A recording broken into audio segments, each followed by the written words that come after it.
Hello students, this is Prachi. Welcome to our channel. आज हम करने वाले हैं क्लास 12 फिजिक्स का chapter ray optics and optical instruments.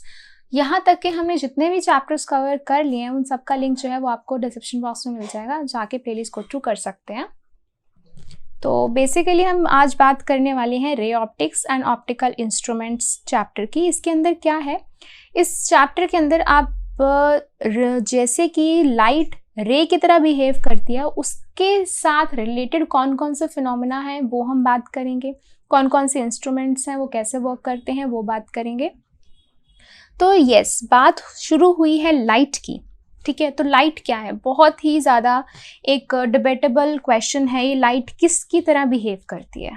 ठीक है, तो देखो हमें क्या देखना है, हमें एक विजुअलाइजेशन देखनी है। कैसे कि जब आप डेली लाइफ में देखते हो, एक लाइट को देखते हो या एक लेज़र बीम आप लगाते हो कहीं भी, तो आपको कैसी दिखाई देती है। मान लो this is a source of light, ठीक है, यहाँ से लाइट आ रही है, तो आपको कैसी दिखाई देती है लाइट?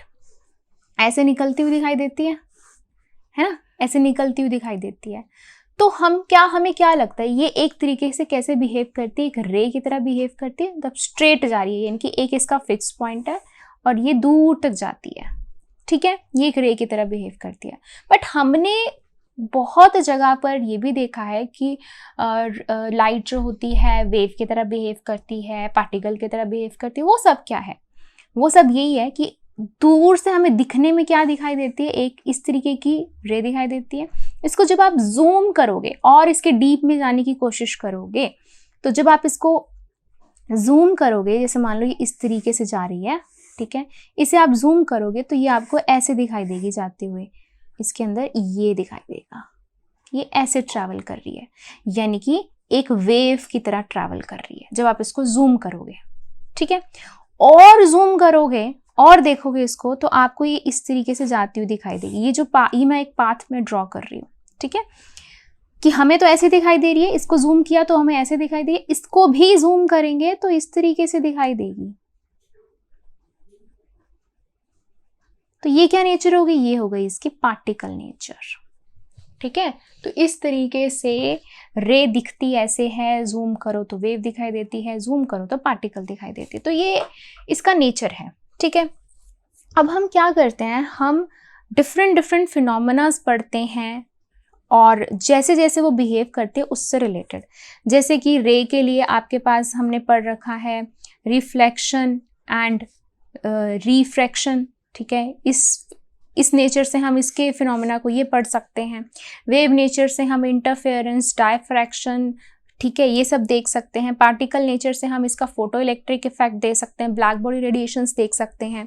ठीक है, तो इस तरीके से हम डिफरेंट फिनोमेना पढ़ने के लिए हम लाइट की डिफरेंट जो है नेचर को उठा के उसको पढ़ते हैं। ऐसा नहीं है कि ये चीज़ ये नहीं बता सकती है, लेकिन वो थोड़ा सा कॉम्प्लिकेटेड हो जाता है। ठीक है, वो और ज़्यादा डीप में चला जाता है, कॉम्प्लिकेटेड हो जाता है, इसलिए हम उसकी कोई एक नेचर उठाते हैं और उसको हम जस्टिफाई कर देते हैं उस फिनोमेना को। क्लियर है ये बात? तो ये अब क्लैरिटी रहनी चाहिए आप लोगों के माइंड में कि लाइट कभी, कई लोग ऐसे बोलते हैं लाइट कभी ऐसा बिहेव करती है, लाइट कभी ऐसा बिहेव करती है, बट लाइट ऐसा होता है। हर एक फिनोमेना को बताने के लिए हम अलग अलग उसका नेचर उठा लेते हैं अपनी कन्वीनियंस के अकॉर्डिंग। क्लियर हो गई ये बात? ठीक है, चलो अब लाइट की बात शुरू हुई है तो इसकी प्रॉपर्टी भी हम थोड़ी बहुत डिस्कस कर लेते हैं। तो लाइट, ठीक है, लाइट की अगर हम बात करें तो सबसे पहले तो ऑब्वियसली ये विजिबल होती है। ठीक है, हमने पहले पढ़ा था ना रेज की हमने बात करी थी, तो रेज हमने देखी थी बहुत सारी थी, है ना, स्पेक्ट्रम था पूरा का पूरा। तो कईयों को हम देख सकते हैं, कईयों को हम नहीं देख सकते। तो यहाँ हम बेसिकली देखने वाली की बात करेंगे, विजिबल लाइट की बात करेंगे।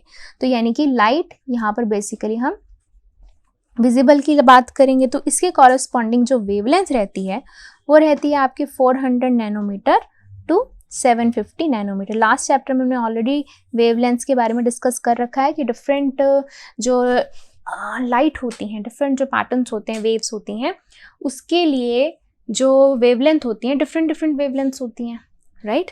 तो विजिबल वाले के लिए ये वेवलेंथ रहती है। ठीक है, उसके बाद आता है आपके पास सेंसिबल टू आइज, यानी कि आइज उसको सेंस कर सकती हैं। जैसे कि नॉर्मल कॉस्मिक रेज हम बोलते हैं कि हाँ हमारे आसपास कॉस्मिक रेज होती हैं, यानी कि हम रूम में भी बैठे तो वहाँ पे भी कॉस्मिक रेज होते हैं, लेकिन दोज आर नॉट विजिबल। ठीक है, विजिबल कौन सी है? लाइट, यानी कि आइज को कौन सी सेंसिबल होती हैं? विजिबल वाली। ठीक है, स्पीड तो सबको पता है कितनी होती है स्पीड ऑफ लाइट, 3 × 10⁸ मीटर पर सेकेंड, यानी कि 3 लाख किलोमीटर एक सेकंड के अंदर। इसको अगर हम कैलकुलेट करें तो अप्रॉक्सीमेटली 3 लाख किलोमीटर एक सेकंड के अंदर ट्रैवल करती है। ठीक है, किस में ट्रैवल कर सकती है? मीडियम में भी ट्रैवल कर सकती है, वैक्यूम में भी ट्रैवल कर सकती है, स्पेशलिटी है अगले की। ठीक है, ओके, यहाँ तो हमने बात करी एक रे की। अगर एक रे में बहुत सारी रेज एक साथ आ जाएं, बहुत सारी रेज एक साथ आ जाएं, तो बहुत सारी रेज को हम क्या बोलते हैं? Beam of light. क्या बोलते हैं? बीम ऑफ लाइट बोलते हैं। ठीक है, ओके, तो ये था सारा का सारा जो भी इसकी करेक्टरिस्टिक्स थी लाइट की वो हमने पढ़ ली, रे के बारे में समझ लिया। ठीक है, अब रे से रिलेटेड जो इसके फिनोमेनाज हैं, दैट इज रिफ्लेक्शन, रिफ्रैक्शन, वो क्या होता है वो हम इस चैप्टर में पढ़ेंगे और डिटेल डिस्कशंस करेंगे। तो स्टार्ट करते हैं विद वेरी बेसिक वन जो हमने 10th में भी पढ़ा था, रिफ्लेक्शन ऑफ लाइट। क्या होता है रिफ्लेक्शन, इससे रिलेटेड क्या क्या लॉज होते हैं, लेट अस डिस्कस। तो पहली हम प्रॉपर्टी पढ़ने वाले हैं रे ऑप्टिक्स में लाइट की, रिफ्लेक्शन ऑफ लाइट। ठीक है, रिफ्लेक्शन का सिंपल सा मतलब है बाउंसिंग बैक ऑफ लाइट। ठीक है, बाउंसिंग बैक, जब एक लाइट होती है, मान लो कि कोई एक मिरर है, ठीक है, यहाँ से लाइट हमने फॉल कराई, ठीक है, this is called incident ray. ठीक है, तो यहाँ सरफेस से टकराने के बाद ये इसी तरीके से बाउंस बैक कर जाती है। This is incident ray, this is reflected ray. इसे हम क्या बोलते हैं? रिफ्लेक्टेड रे कहते हैं। और अगर हम इस सरफेस के ऊपर एक परपेंडिकुलर ड्रॉ करते हैं खुद से, this is called normal to the surface. ठीक है, अब ये तो हमने पढ़ लिया, रिफ्लेक्शन ऑफ लाइट आई, लाइट टकरा के वापस चलेगी। अब इसके ऊपर लॉज भी बने हुए हैं, लॉज ऑफ रिफ्लेक्शन। क्या है लॉ? सबसे पहला लॉ तो यही है कि जो इंसिडेंट रे है, ठीक है, रिफ्लेक्टेड रे है और जो नॉर्मल है, तीनों की तीनों all lies in a same plane पर है। सेम प्लेन का मतलब क्या है कि कोई भी रे इस तरीके से उठ के बाहर तो नहीं आ रही, कैमरे से बाहर तो नहीं निकल रही, एक पेज पर ही ऐसे आई और ऐसे। सेम प्लेन का मतलब अगर ये प्लेन x है, ये प्लेन आपका इस तरीके से y है, ठीक है, तो ये ऐसे हो रही है और ऐसे जा रही है और इस तरीके से कोई z की तरफ नहीं जा रही है, तो एक ही प्लेन पर ही है। दूसरा इसका लॉ कहता है कि अगर हम नॉर्मल से ड्रॉ करते हैं तो जो इंसिडेंट रे नॉर्मल के साथ जो एंगल बनाती है, this is called angle of incident. जो रिफ्लेक्टेड रे नॉर्मल के साथ जो एंगल बनाती है, that is angle of reflection. तो सेकंड लॉ कहता है angle of incidence is always equal to angle of reflection. तो ये दो लॉज हैं जो हमने पहले भी पढ़ रखे हैं। ठीक है, अब यहाँ पे हम बात कर रहे हैं इस मिरर की। ठीक है, दिस इज अ मिरर। ठीक है, अब मिरर की अगर हम बात करें तो मिरर कितने टाइप्स के होते हैं? मिरर हमारे पास 3 टाइप के हैं। 1 plane mirror, second convex mirror and third one is concave mirror. ठीक है, तो अब यहाँ पर ये जो 2 होते हैं मिरर, इन्हें हम स्फेरिकल मिरर्स भी बोलते हैं। These are called spherical mirrors. ठीक है, वाई स्फेरिकल मिरर्स? इनका सरफेस स्फीयर टाइप का होता है, कर्व्ड सरफेस होता है इनका। कैसा सरफेस होता है? कर्व्ड सरफेस होता है। और जो प्लेन मिरर होते हैं उनका सरफेस प्लेन होता है, जो घरों में हम मिरर यूज करते हैं। अब इस प्लेन मिरर की जो हम बात करें फोकल लेंथ होती है वो इन्फिनिटी होती है। यहाँ मैं एक पॉइंट लिख देती हूँ। अब आप कहेंगे कि मैम फोकल लेंथ चलो हमने 10th में सुना था, आप तो एकदम से जंप करके फोकल लेंथ पे अभी हम डिस्कस करेंगे, सब डिस्कस करेंगे, बट मैं यहाँ पे एक पॉइंट मेरे दिमाग में आया तो मुझे था मैं कहीं स्किप ना हो जाए, तो मैं यहाँ पॉइंट बना ही देती हूँ कि फोकल लेंथ जो होती है ना, focal length of plane mirror is infinity, कि वो कहाँ फोकस कर सकता है। अगर अभी तक आपको फोकल लेंथ का नहीं पता तो कोई दिक्कत वाली बात नहीं है, मत जानो। अभी के लिए अगर हम सिर्फ इतनी बात करें कि कहाँ तक वो फोकस कर सकता है, कहाँ तक वो देख सकता है, वो इन्फिनिटी तक देख सकता है, दूर तक देख सकता है, कहने का ये बात है। ठीक है, अब अगर हम कर्व्ड सरफेसेस की बात करते हैं, इनकी फोकल लेंथ जो होती हैं अलग अलग होती हैं, वो हम अभी डिस्कस कर लेंगे। तो ये स्फेरिकल मिरर्स हैं। क्यों स्फेरिकल मिरर्स हैं? अगर मैं एक कांच का स्फीयर लेकर आती हूँ, इस पोर्शन को अगर मैं कट करती हूँ, मान लो ये मैंने पोर्शन कट कर दिया यहाँ से, और एक पोर्शन मैंने यहाँ से कट कर दिया, ठीक है। अब इस पोर्शन को मैं हटाती हूँ, लेकर आती हूँ और मैं यहाँ रखती हूँ, ठीक है। इस पोर्शन में क्या है कि आप यहाँ से देख सकते हो, और यहाँ पे ना पॉलिश्ड सरफेस है, यहाँ से तो आप देख सकते हो, यहाँ पर पॉलिश सरफेस है, तो इसे हम बोलते हैं कॉन्वेक्स मिरर, ठीक है। अगर ये पोर्शन है, इसके अंदर क्या है कि आप यहाँ से देख सकते हो और ये पॉलिश्ड सरफेस है, ठीक है। इसको पॉलिश कर दिया, आप यहाँ से ऐसे देख सकते हो, तो ये हो जाता है आपका कॉनकेव मिरर हो जाता है। अगर आप स्पून की बात करें तो स्पून का जो जिस चीज़ जैसे आप खाते हो, वो जो ऐसे कटोरी सी बनी होती है, बाउल सा बना होता है, अंदर की तरफ देखोगे तो वो कॉनकेव, उसको उल्टा करके पीछे की तरफ से देखोगे दैट इज कॉन्वेक्स। जैसे मैं बना भी देती हूँ, एक बार देखो इस तरीके से, ये स्पून है, ठीक है। इस स्पून को अगर आप सामने से यहाँ से देखते हो तो दिस इज अ कॉनकेव, और इसकी बैक साइड से देखोगे करके तो this is a convex mirror. I hope आपको शेप्स क्लियर हो गई होंगी, ठीक है। चलिए आगे चलते हैं। अब तो सबसे पहले तो हम यहाँ पर क्या देखेंगे, हम यहाँ पर एक बार फटाफट से साइन कन्वेंशंस की क्विक रिवीजन लेते हैं, ठीक है। तो एक बार हम फटाफट से देख लेते हैं कि क्या होता क्या है। साइन कन्वेंशंस भी देख लेते हैं, कुछ यहाँ पे हम टर्म्स भी पढ़ लेंगे, important terms, sign conventions and important terms. ये सारा का सारा भी एक तरीके से आपकी रिवीजन ही चल रही है, ठीक है, भूल ना गए हो आप। ओके, तो देखो अगर मैंने एक स्फीयर लिया है, ठीक है, मान लो ये एक स्फीयर लिया है मैंने, इसका मैंने छोटा सा पार्ट लिया, ये वाला पार्ट, ठीक है, ये वाला पार्ट लिया।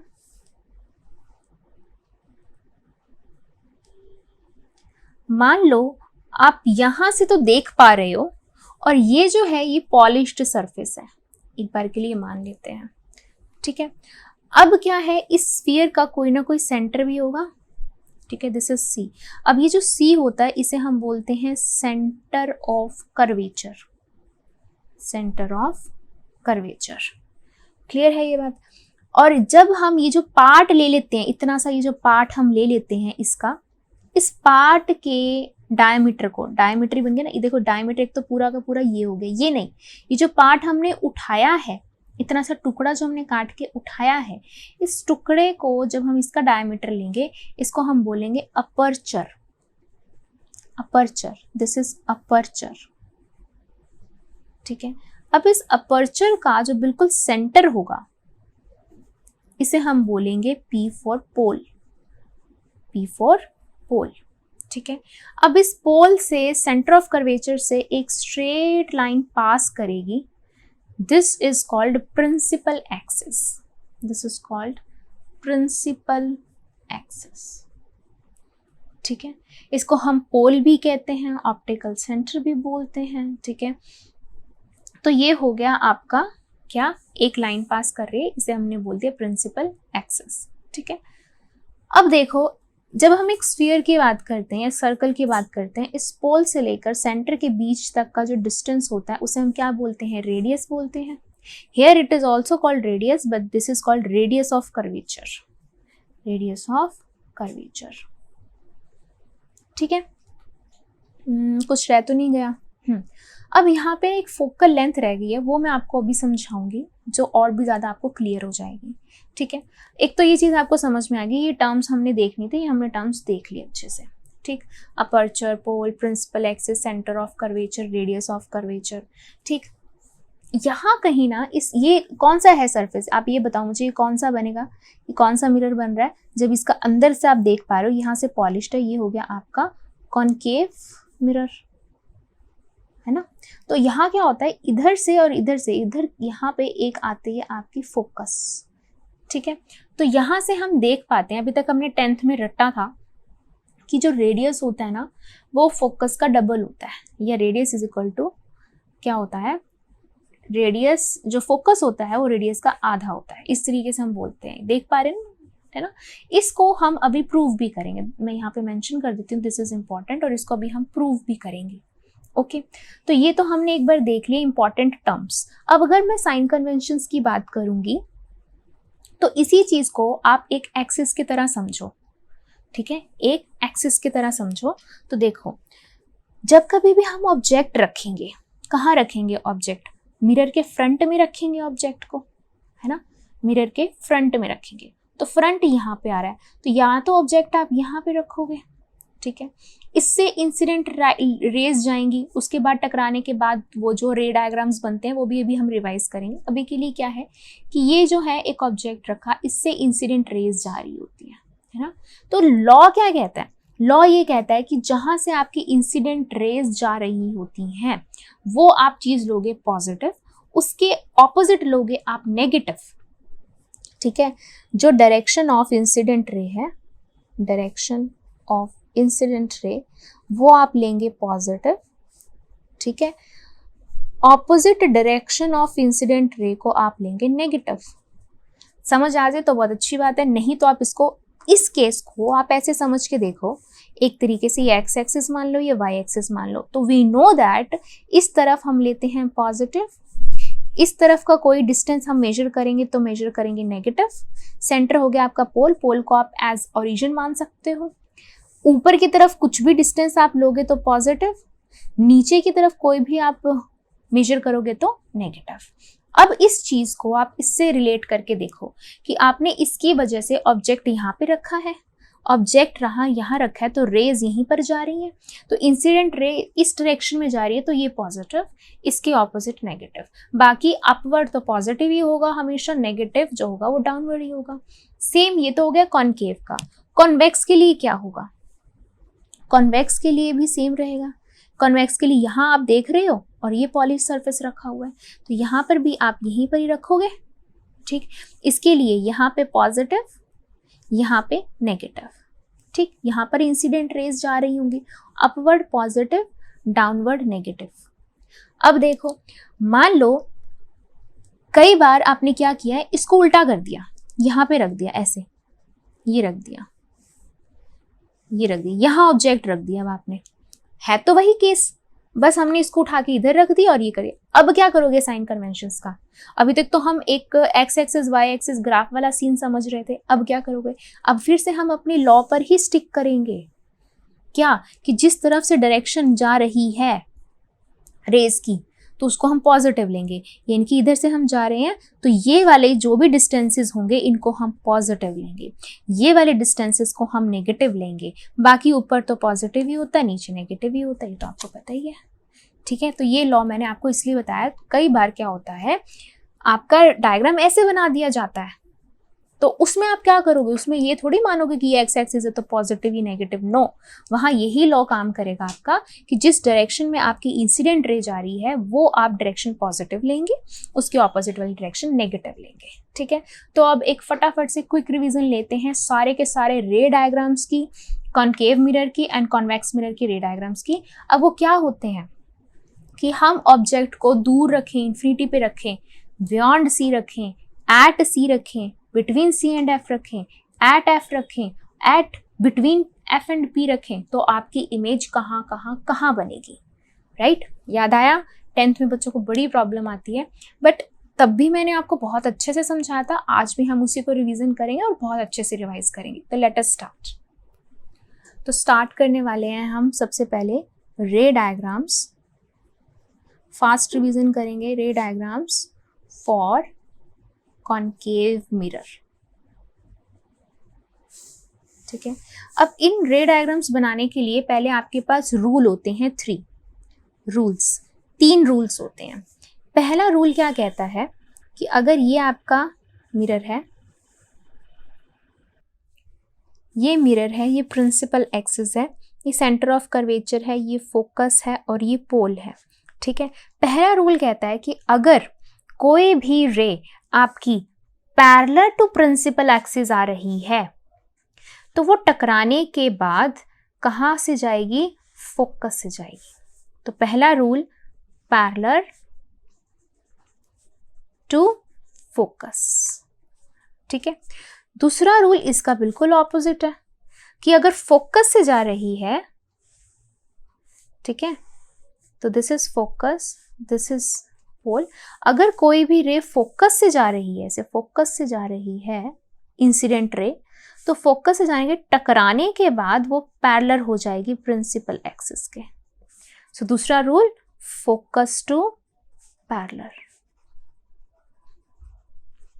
And third rule very interesting, very simple, क्या कि अगर कोई भी रे पोल से टकराती है, टकराने के बाद वो उतने ही एंगल से रिफ्लेक्ट बैक हो जाएगी। वेरी सिंपल, ठीक है।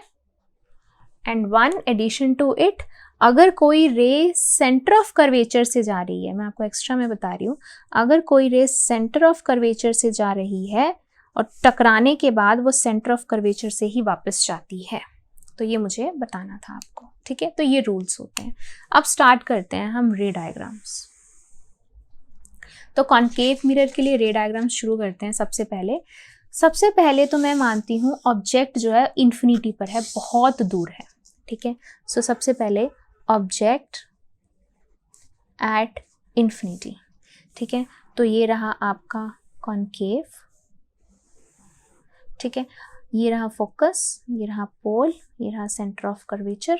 अब क्या है, बहुत दूर से आ रही है रेज, तो दूर से कोई भी चीज आती है तो वो टकराती कैसे? पैरेलल ही टकराएगी, बहुत दूर ऑब्जेक्ट पड़ा है। तो first rule parallel to focus, parallel यहां से आएगी, पैरेलल टू फोकस। और हमें पता है कि जब कभी भी मिनिमम टू मिनिमम दो रेज टकराती हैं वहां इमेज बनती है। वैसे तो बहुत सारी रेज होती हैं, जब वो टकराती हैं तब जाके एक इमेज बनती है, बट मिनिमम दो रेज होती हैं, ताकि हमारा यहाँ पे डायग्राम भी बड़ा खराब ना हो, होश पोश ना हो, तो हम इसलिए मिनिमम दो ही रेज लेते हैं। जहां दो रेज टकराने के बाद मिलती है वहां आपका इमेज बनती है। तो यहाँ इमेज कहाँ बन रही है? एट फोकस बन रही है, बहुत छोटी है और रियल एंड इन्वर्टेड है। याद आया? ठीक है। अब मैं क्या कर रही हूँ, अब मैं दूर से उठा के ऑब्जेक्ट को ले आती हूँ beyond C, centre of curvature के पीछे। तो सेंटर ऑफ कर्वेचर के पीछे हम लेके आएंगे, तो सेकंड केस बन जाएगा ऑब्जेक्ट बियॉन्ड सी। तो क्या होगा? तो ये था C, ये था F, ये था P। तो यहाँ हमने रख दिया ऑब्जेक्ट को। अब ठीक है, मैं रेड से रखती हूँ ऑब्जेक्ट को, ठीक है, यही रख दिया ऑब्जेक्ट। अब पहला क्या आएगा?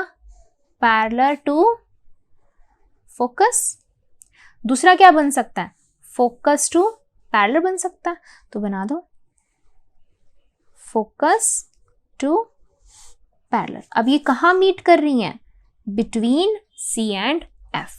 सो इमेज कहाँ बनेगी? बिटवीन C एंड F, छोटी बन रही है एंड रियल एंड इन्वर्टेड बन रही है। ठीक, तो ये हो गया दूसरा केस।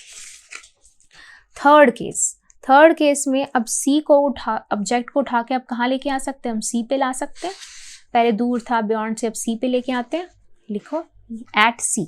ऑब्जेक्ट कहाँ है? अब एट C है, सेंटर ऑफ कर्वेचर पे है। तो ये रहा C, ये रहा F, ये रहा P।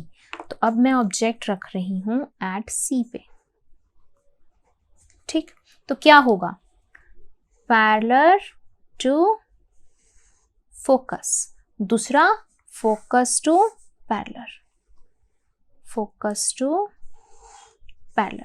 तो ये ऑब्जेक्ट जो बनेगा ये स्ट्रेट जानी चाहिए ऐसे। ठीक है, तो ये इमेज कहाँ बनेगी? एट C पर ही बनेगी, एट C। ठीक है, और कैसी बनेगी? सेम साइज की और real and inverted, same size की। और रियल एंड इन्वर्टेड। ठीक है, अब C से उठा के ऑब्जेक्ट मैं कहाँ रखूंगी? Between C and F। So fourth one is between C and F। So this is C, this is F, this is P। Object को अब हम रख रहे हैं बिटवीन C एंड F। तो पहला तो सिंपल ही है, पैरेलल टू फोकस। ठीक, दूसरा फोकस टू पैरेलल। तो ऑब्जेक्ट इमेज कहाँ बनेगी? Beyond C। ठीक है, जब ऑब्जेक्ट है between C and F, image कहाँ बन रही है? बियॉन्ड C, एनलार्ज्ड है एंड रियल एंड इन्वर्टेड है। ठीक है, नेक्स्ट अब हम कहाँ लेकर जाएंगे ऑब्जेक्ट को? At F। ठीक है, so next fifth case is at F। Focus पे ले जाओ। तो अब फोकस पे लेकर जाएंगे तो क्या होगा? ये रहा F P C। ऑब्जेक्ट अब हम रख रहे हैं यहाँ पर एट F। ठीक है, तो एट F रखेंगे तो अब क्या होगा? देखो, पैरेलल टू फोकस ऐसे ही निकलेगा। ठीक है, और देखो पैरेलल टू फोकस। अब देखो दूसरा फोकस पे तो नहीं निकल सकता ना, ऑब्जेक्ट तो यहीं पड़ा हुआ है। और एक और रूल मैंने आपको क्या बताया था कि या तो पोल से निकले, यहीं से निकल जाएगा, या फिर सेंटर ऑफ कर्वेचर से निकले। दोनों ही केसेस हो सकते हैं, है ना। तो अगर ये यहां से निकलेगा तो ये यहां से ऐसे जाएगा, ऐसे भी कर सकते हैं हम। ये पोल से आया, टकरा के यूं निकल रहा है, तो ये इमेज कहाँ बनेगी? बहुत दूर जाके बनेगी। तो कहाँ बनेगी? At infinity. और बहुत बड़ी बनेगी, और बनेगी भी कैसे? नीचे की तरफ। तो रियल एंड इन्वर्टेड बनेगी। ठीक है, लास्ट केस अब आपके पास आता है बिटवीन F एंड P। तो ये हो गया F, ये हो गया P। अब ऑब्जेक्ट हम यहां रख रहे हैं, ठीक, और यहां है C। तो ये क्या हो गया? पैरेलल टू फोकस पहला। ठीक है, अब दूसरा कहाँ जाएगा? दूसरा अब यहां से यहां जाएगा, ऐसे बनेगा। देखो ऐसे। अब ये बनेगा तो कैसे बनेगा? ऐसे बनेगा, ऐसे करके। तो देखो ये कैसे जा रहे हैं ऐसे। यहां तक तो फिर भी हमें लग रहा था कि कहीं ना कहीं दूर जाके मिल जाएंगे, ये तो बिल्कुल ही ऐसे सेपरेट सेपरेट जा रहे हैं, तो कहीं नहीं मिलने वाले, है ना। तो इन्हें हमें क्या करना पड़ेगा? हमें खुद मिलाना पड़ेगा। तो अगर हम इसको ऐसे मिलाते हैं, ऐसे, और यहाँ से ऐसे मिलाते हैं, तो ये इमेज यहाँ पे बनेगी कहीं जाके। ठीक है, this is behind the mirror. Behind the mirror. और कैसी होगी? Virtual and erect. वर्चुअल मतलब हम मिला रहे हैं, मिल नहीं रही है। वर्चुअल एंड इरेक्ट मिला रहे हैं, और बनेगी बड़ी, बनेगी ओरिजिनल साइज से। ठीक है, सो ये थे 6 रे डायग्राम्स किसके? कॉन्वेकेव के। सेम अगर मैं कॉन्वेक्स की बात करती हूँ तो कॉन्वेक्स के लिए क्या रहेगा? देखो कॉन्वेक्स के लिए आप ऐसे देखोगे, यहाँ से देखोगे, यहाँ पे ये चीज़ है। अब देखो कॉन्वेक्स के लिए मैं अगर इसको ड्रॉ करूंगी तो उसका सेंटर ऑफ कर्वेचर, फोकस, सारा का सारा इस साइड आ रहा है। ठीक है, तो क्या, और ये पॉलिश्ड सरफेस है, तो ऑब्जेक्ट को कहीं भी रखना होगा तो मिरर के पीछे थोड़ी रखूंगी मैं, मिरर के तो आगे ही रखूंगी ना। तो आगे रखने के लिए ना मेरे पास केसेस ही नहीं बनते, फोकस कहाँ है, सेंटर ऑफ कर्वेचर कहाँ है, कुछ भी नहीं है, है ना। तो उसके लिए सिर्फ 2 ही केस रहेंगे। पहला, एक तो इन्फिनिटी कि ऑब्जेक्ट कहाँ हो? एट इन्फिनिटी हो। दूसरा केस बनेगा, सॉरी ये गलत बना दिया।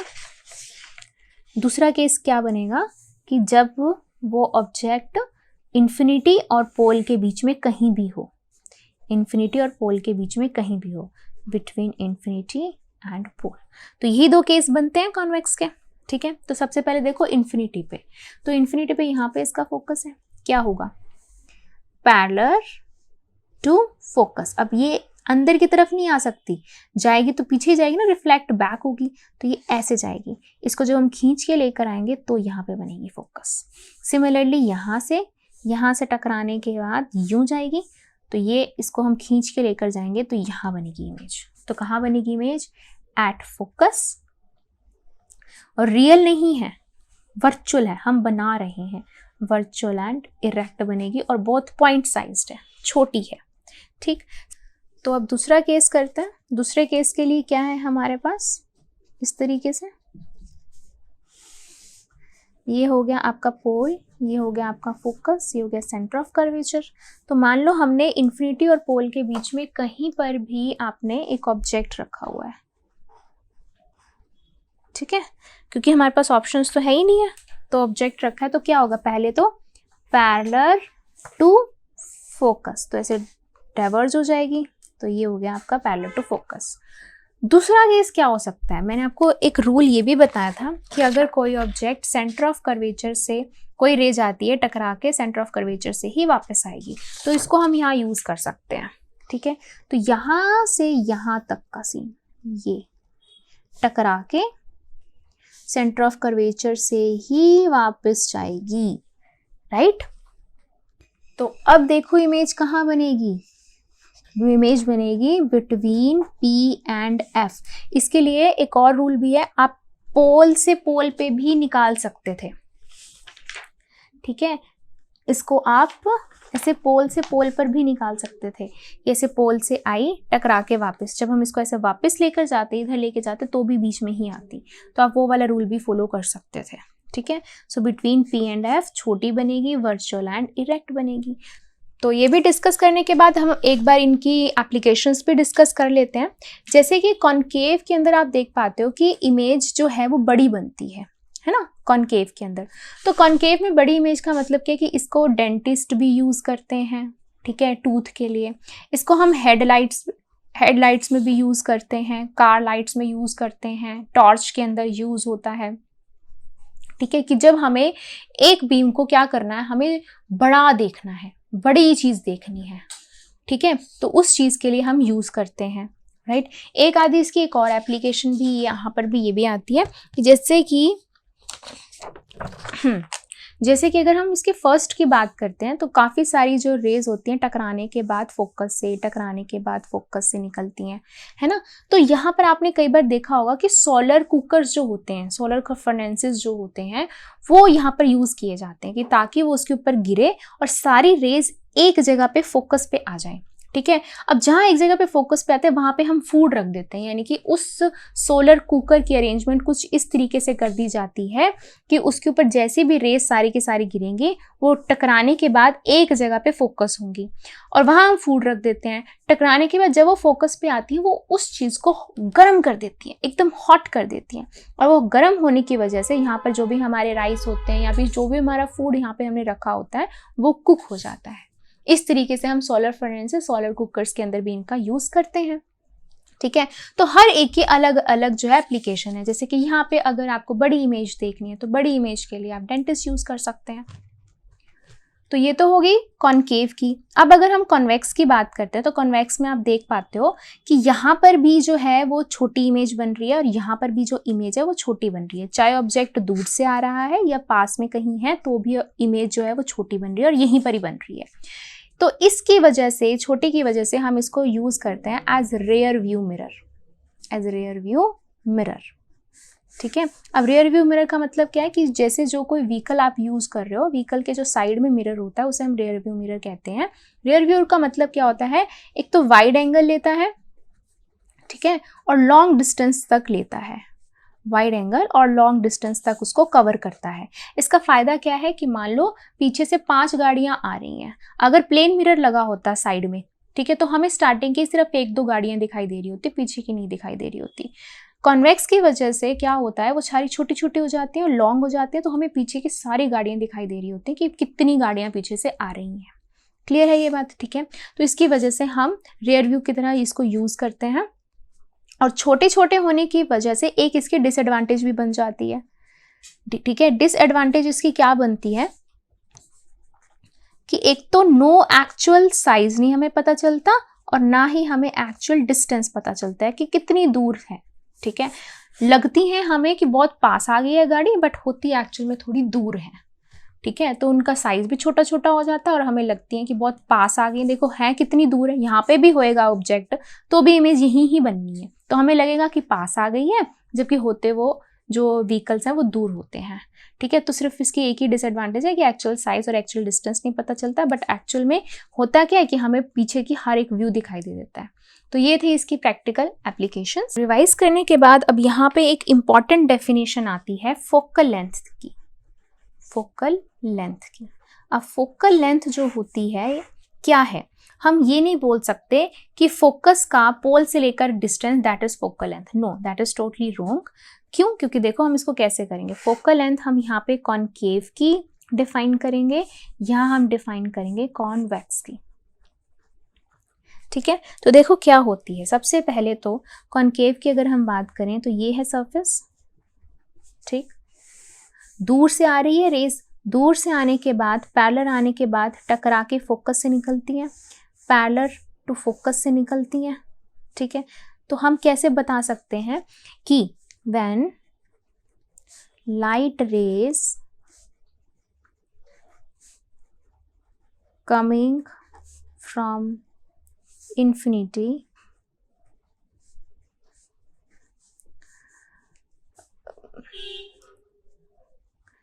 and parallel after reflecting they actually meets at a point called focus. The length of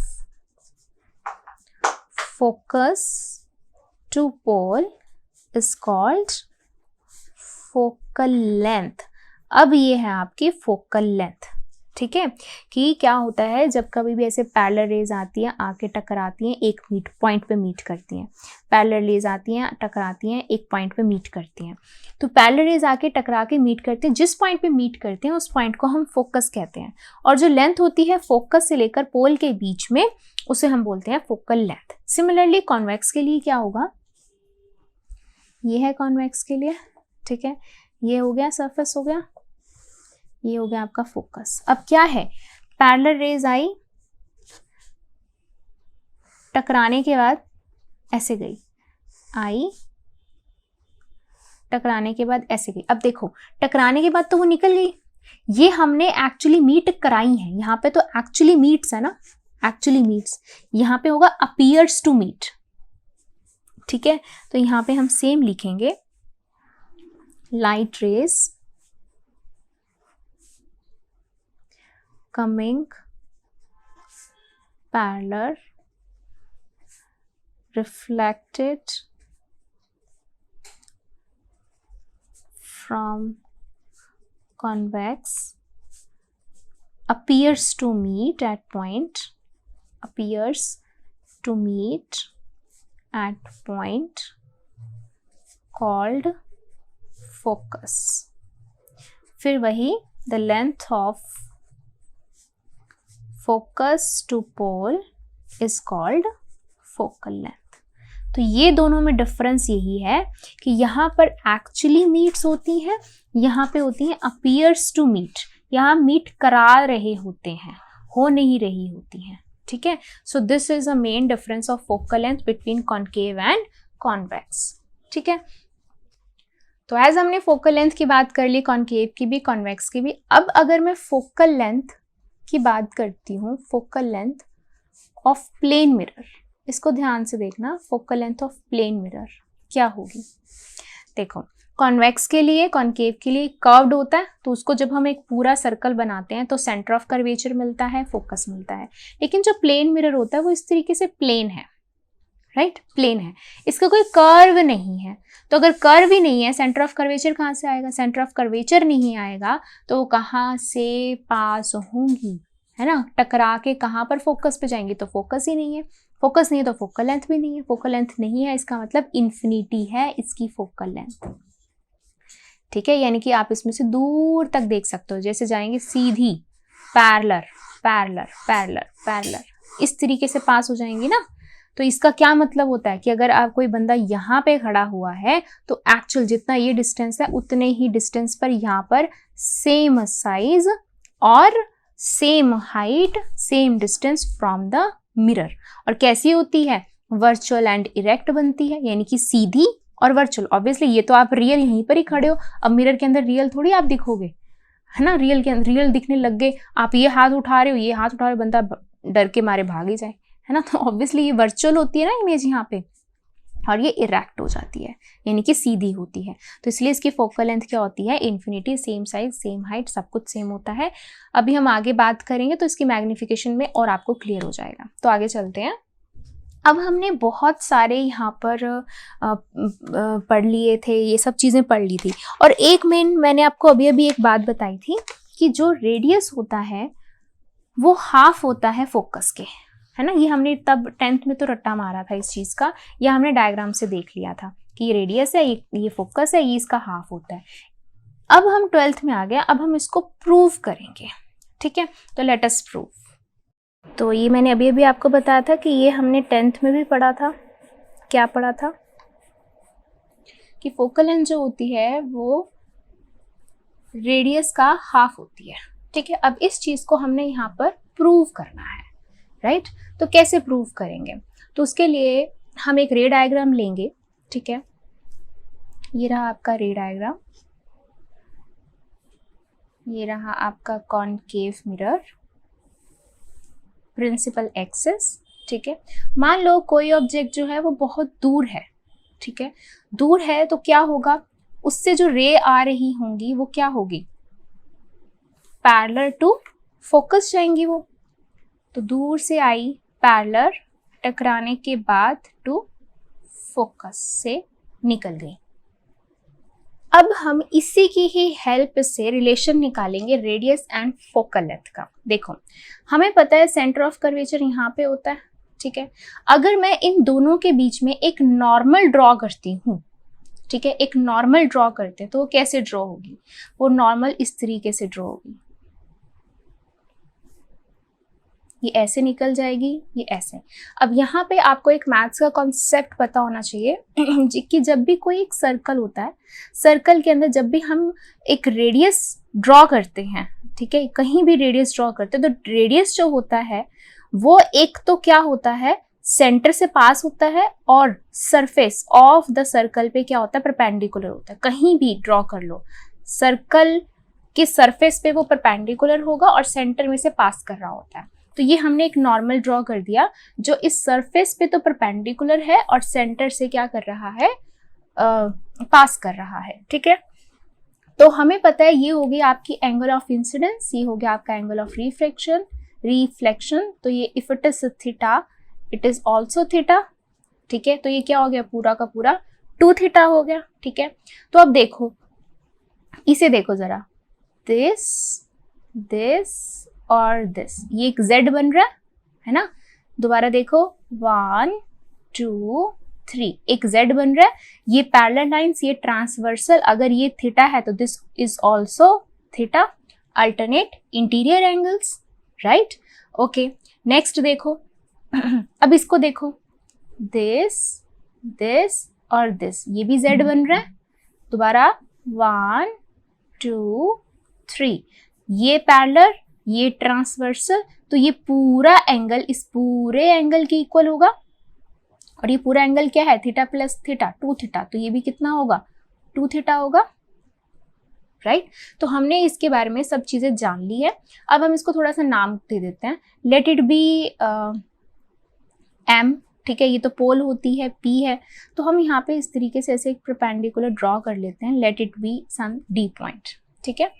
अब देखना, अब हमने रिलेशन निकालना है फोकल लेंथ में और रेडियस में। तो रेडियस कहाँ से बनेगा, ये होता है रेडियस ऑफ कर्वेचर, है ना, बिल्कुल पोल तक होता है, ये रेडियस ऑफ कर्वेचर होता है, और यहाँ से फोकस पॉइंट से लेकर यहाँ तक की फोकल लेंथ होती है, ये होता है। तो हम क्या करेंगे, हम इन दो ट्राइंगल्स की हेल्प लेंगे, जिसके अंदर रेडियस आ रहा होगा और जिसके अंदर ये फोकल लेंथ आ रही होगी, ठीक है। तो बड़े वाले में आ रहा है एक तो रेडियस, तो पहले इसको ले लो। कौन सा ट्राइंगल बनेगा, इन ट्राइंगल CMD, ठीक है। तो यहाँ पर थीटा है, तो थीटा इज परपेंडिकुलर, ये है, बेस ये है, तो हम tan लगाएंगे tan theta is equals to MD upon में CD। ठीक, ये आ गई आपकी फर्स्ट इक्वेशन। फिर अब इसके अंदर CD तो आपका रेडियस है ना, तो ये तो हम बाद में पुट कर देंगे। अब फोकल लेंथ इस ट्राइंगल में आ रही है, अब ये ट्राइंगल उठा लो। इन ट्राइंगल FMD यहाँ पे 2 थीटा है, so tan 2 theta equals to perpendicular upon base that is MD upon FT, right. अब क्या है, इसको आप बना सकते हो सेकेंड इक्वेशन।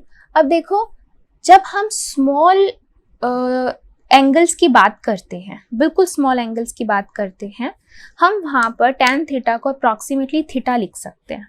तो for small angles tan theta is approximately equal to theta and tan 2 theta is approximately equal to 2 theta। तो ये इक्वेशन क्या बन जाएगी, theta equals to MD upon CD, ठीक है, और यहाँ से आ जाएगी 2 theta equals to MD upon FT, ठीक है। अगर मैं इन दोनों को कंपेयरिंग करती हूँ, ठीक है, ऑन कंपेयरिंग, तो मुझे क्या मिलेगा, तो देखो थीटा की वैल्यू क्या है, MD अपॉन में CD है, और यहाँ पे है 2 थीटा, तो 2 बाहर, थीटा की जगह पे मैं ये पुट कर सकती हूँ, लिख दो MD upon CD is equals to MD upon FT, right. MD से MD क्या हो गया, कैंसिल, क्या बचा आपके पास, 2 upon CD equals to 1 upon FT। Now what is CD, CD is radius of curvature and what is FT, FT is focal length। तो ये हो गया आपके पास 2 by R equals to 1 by F, cross multiply, this is equals to 2F equals to R और F equals to R by 2, hence proved। Approved भी बोल सकते हो क्योंकि हमें ऑलरेडी पता था, या आप बोल सकते हो कि भाई ये होता है relation between focal length and radius of curvature. तो कुछ नहीं किया इसके अंदर, हमने सिर्फ एक रे डायग्राम बनाया कि एक ऑब्जेक्ट इन्फिनिटी पे पड़ा है तो उसकी भी एक रे आएगी और वो टकरा के फोकस से पास हो जाएगी, ठीक है। उसके बाद हमने क्या किया, नॉर्मल ड्रॉ करी, एंगल्स बनाए, फिर हमने देखा कि रेडियस ऑफ कर्वेचर किसके अंदर आ रहा है, राइट, और फोकल किसके अंदर आ रहा है, फोकल लेंथ किसके अंदर आ रही है। तो वो दो ट्राइंगल्स लिए, उनको कंपेयर किया, हमारा रिलेशन आ गया। अब अगर कई बच्चों के दिमाग में ये आ रहा है कि भाई हमारे पास जो फोकल लेंथ और रेडियस होता है वो तो मैम पोल से होता है, ये आपने डी से लिया है, तो आप यहाँ पर ये भी मेंशन कर सकते हो यहाँ पर कि as D is very close to pole, ठीक है। तो अगर D आपका बहुत क्लोज है पोल के तो अप्रॉक्सीमेटली आप इस डिस्टेंस को फोकल लेंथ ले सकते हो, इस डिस्टेंस को रेडियस ऑफ कर्वेचर ले सकते हो, ठीक है। तो सिमिलरली अब जैसे हमने ये प्रूव करा है, ऐसे ही हमारे पास मिरर फॉर्मूला होता है, अब हम वो मिरर फॉर्मूला भी ऐसे ही प्रूव करेंगे। तो ये सब चीज़ें हमने डायरेक्ट पढ़ी थी, कोई डेरिवेशन नहीं करी थी 10th के अंदर, अब हमने इसकी भी डेरिवेशन करी है और ऐसे ही हम अब प्रूव करेंगे मिरर फॉर्मूला को भी। तो अब हम बात करते हैं द मिरर फॉर्मूला, अब हम उसको प्रूव करेंगे, ठीक है। तो क्या होता है द मिरर फॉर्मूला, क्या होता है हमारे पास, 1 upon F is equals to 1 by V plus 1 by U, ये होता है। अब हमने डायरेक्ट लर्न करा था 10th के अंदर, अब हम इसको प्रूव करेंगे, ठीक है। कैसे प्रूव करेंगे, अब इसके लिए एक फटाफट से एक रे डायग्राम बनाते हैं, अच्छा सा रे डायग्राम बनाएंगे। बड़ा इसलिए बना रही हूँ ताकि आपको ध्यान रहे, हर एक चीज क्लियर हो जाए, ठीक है। ये हो गया आपका कॉनकेव मिरर, तो ये मान लेते हैं C है, ये F है, और मान लिया यहाँ कहीं ऑब्जेक्ट पड़ा हुआ है, ठीक है। So this object is A B, ठीक। तो पहला क्या बनेगा, पैरेलल टू फोकस, यही बनता है, तो बना दो पैरेलल टू फोकस, फोकस से पास हो गया, ठीक है। ओके, नेक्स्ट हम क्या करते हैं, हम इसको ना मान लेते हैं, अब क्या हो सकता है, फोकस टू पैरेलल भी हो सकता है, राइट, पोल टू पोल भी हो सकता है, दोनों ही हो सकते हैं, ठीक है। तो मैं लेती हूँ पोल टू पोल लिखती है ताकि आपको इजी रह सके। तो हम क्या करेंगे, ये ऐसे गया, टकराया पोल पे, और टकराने के बाद उतने ही एंगल से वापस आ गया, ठीक है। अब जहां ये मीट करेंगे ये होगी आपकी क्या, ए डैश बी डैश। क्लियर, ठीक है। अब इसको हम थोड़ा सा नाम दे देते हैं, लेट इट बी, लास्ट में एम दिया था, एम ही मान लेते हैं, ठीक है। और इसको मैं डायरेक्ट यहाँ से ऐसे मान लेते हैं, डी लेने की जरूरत ही नहीं पड़ेगी इस बार हमें, तो एग्जैक्ट ये पी पर ही आ रहा है, तो ये डायरेक्ट आप इसको ऐसे पी भी मान सकते हो, राइट। ओके, अब देखो हमें ये प्रूफ करना है ये चीज कहाँ कहाँ आ रही है। एक तो ये चीज है, ये हमारा पड़ा था ऑब्जेक्ट, ठीक है। तो ऑब्जेक्ट से पोल तक का डिस्टेंस क्या हो जाता है, ऑब्जेक्ट डिस्टेंस u होता है। इमेज यहाँ बन रही है, तो ये हो गया यहाँ से लेकर यहाँ तक हो गया v हो गया।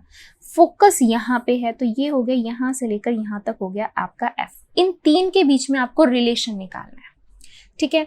तो हम क्या करेंगे, हम सबसे पहले देखते हैं हम कौन से दो ट्राइंगल पिक कर सकते हैं, ठीक है। तो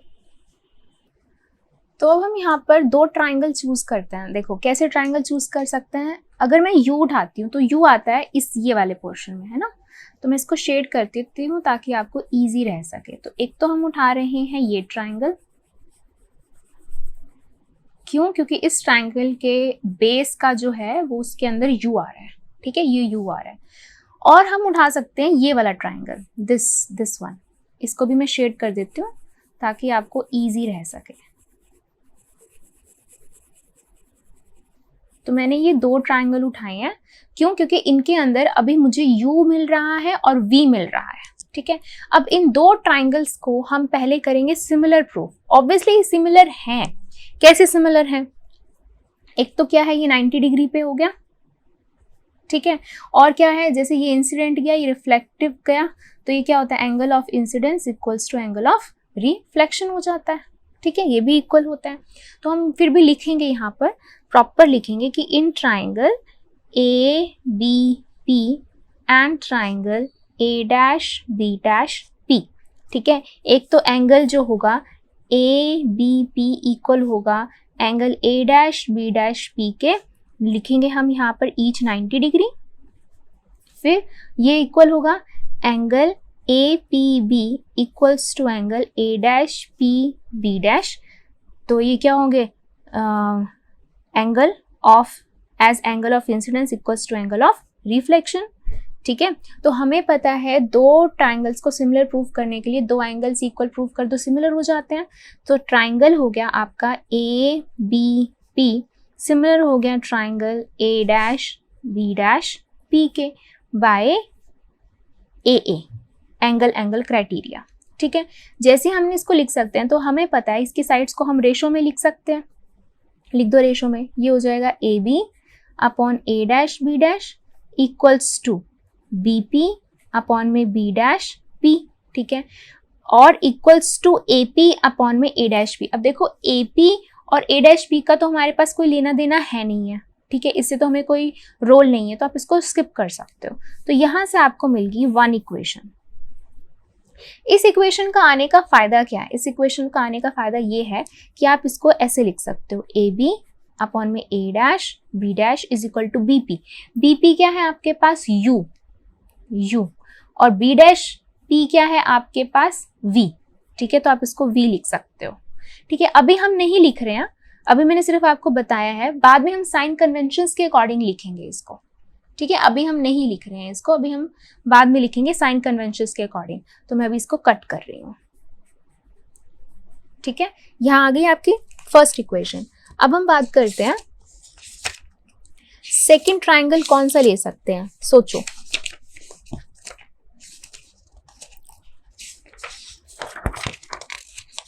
अब सेकंड ट्राइंगल हमें कुछ इस तरीके से लेना है कि जिसके अंदर क्या आता हो, एफ आता हो, ये एफ आता हो, ठीक है।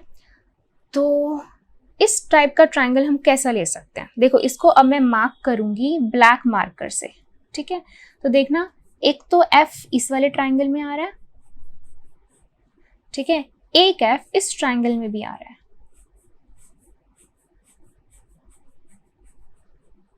ये दो ट्राइंगल्स दिख रहे हैं आपको, है ना, ब्लैक से मैंने मार्क करा है। अब देखो इन दो ट्राइंगल्स को हम सिमिलर कैसे प्रूव कर सकते हैं, ऑलरेडी सिमिलर है, एक तो ये 90 डिग्री हो गया, एक ये 90 हो गया, एक ये एंगल इस एंगल के इक्वल हो गया, वर्टिकली ऑपोजिट एंगल, राइट। फिर भी हम लिखेंगे, इसको प्रूव भी करेंगे, लिखेंगे in triangle A dash B dash F and triangle M P F, ठीक है। तो एंगल हो गया A dash B dash F equals to angle M P F each 90 degree, और दूसरा ये हो जाएगा कि angle A dash F B dash equal है एंगल एम एफ पी के वर्टिकली ऑपोजिट एंगल्स। ये दो एंगल्स हो गए वर्टिकली ऑपोजिट, है ना। ओके, अब क्या करेंगे, दोनों ट्राइंगल्स को सिमिलर लिख सकते हैं कि triangle A dash B dash F is similar to triangle M P F by angle angle criteria. Now अब हम इसकी साइड्स को क्या लिख सकते हैं, रेशो में लिख सकते हैं, ठीक है। अब देखो ये दो ट्राइंगल्स के अंदर हमने क्यों चूज करा है, एक तो एफ आई रहा है इसके अंदर, ठीक है, इसके अंदर क्या आ रहा है, यहाँ से तो चाहे एफ नहीं आ रहा, बट यहाँ से अगर मेरे को वी का तो रिलेशन मिल रहा है ना कुछ इस तरीके से, तो ये हो जाएगा ए डैश बी डैश, ठीक है, और अपॉन में M P equals to B dash F upon में P F equals to A dash F का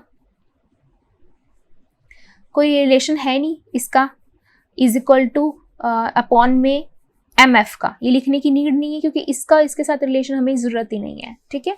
तो ये आ गई आपके पास इक्वेशन सेकंड, ठीक है, ये आ गई इक्वेशन सेकंड। अब देखो फर्स्ट में क्या था, फर्स्ट में ये चीज़ थी, है ना, सेकंड में ये आ रही है, तो हम इसको इसके अकॉर्डिंग मॉडिफाई करने की कोशिश करते हैं।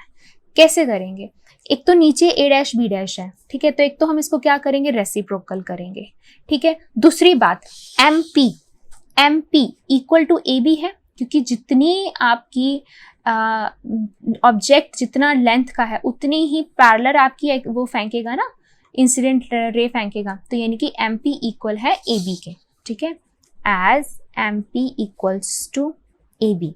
तो हम एम पी की जगह पे एक तो ए बी लिख सकते हैं, दूसरी बात इसको रेसिप्रोकल कर सकते हैं, एंड रेसिप्रोकल, ये दोनों हम स्टेप कर रहे हैं। तो फाइनली स्टेटमेंट हमारे पास क्या बन जाएगी, एक तो रेसिप्रोकल करेंगे, एक तो एमपी ऊपर चला जाएगा और एमपी की जगह पे हम लिखेंगे ए बी, ठीक है, और ये हो जाएगा नीचे हो जाएगा, और ये भी ऊपर चला जाएगा और ये नीचे हो जाएगा, ठीक है। तो ये आ गया आपके पास फाइनल स्टेटमेंट, थर्ड इक्वेशन आ गई, ठीक है। Now from equation first and third, from equation first and third, दोनों की लेफ्ट हैंड साइड सेम है, दोनों की राइट हैंड साइड सेव कर सकते हैं, कर दो। बी पी अपॉन में B dash P equals to P F upon में बी डैश एफ, ठीक है। अब देखो जरा दोबारा से चलते हैं इसके पास हम, बीपी के लिए आपके पास पूरा का पूरा यू है, बी डैश पी के लिए पूरा का पूरा वी है, पी एफ के लिए प्रॉपर एफ है, but what about B dash F, इसके लिए हमारे पास क्या है, तो बी डैश एफ को आप लिख सकते हो B dash P minus F P, तो हम लिखेंगे बी डैश एफ को B dash P minus F P, तो पहले तो हम लिख देते हैं, ये होगा B P as it is, B dash P as it is, P F as it is, and B dash F को लिखेंगे B dash P minus F P या फिर पी एफ, एक ही बात है, ठीक है। अब हम करेंगे using sign conventions, using sign conventions, ठीक है। अब यूजिंग साइन कन्वेंशंस का मतलब क्या है कि जो भी हम यहां से लेते, इंसिडेंट के ऑपोजिट से लेते, ये मैंने आपको स्टार्टिंग में बताया था, जैसे इंसिडेंट के हम ऑपोजिट से लेते हैं उन सबको हम नेगेटिव लेते हैं, तो हम माइनस का u लेंगे, माइनस का v लेंगे और माइनस का ही हम f लेंगे, सभी के सभी हम इधर से ही पोल के लेफ्ट से मेजर कर रहे हैं, है ना, तो इसलिए इन सबको हम नेगेटिव लेंगे।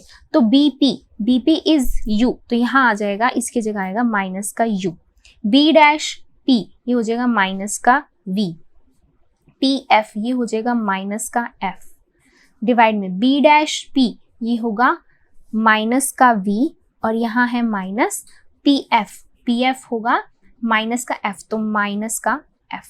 देखो ये माइनस तो फॉर्मूले वाला था ना, ठीक। अब इसको हम क्या करेंगे, सॉल्व करेंगे, राइट। तो सबसे पहले नेगेटिव नेगेटिव हटा दो, ठीक है।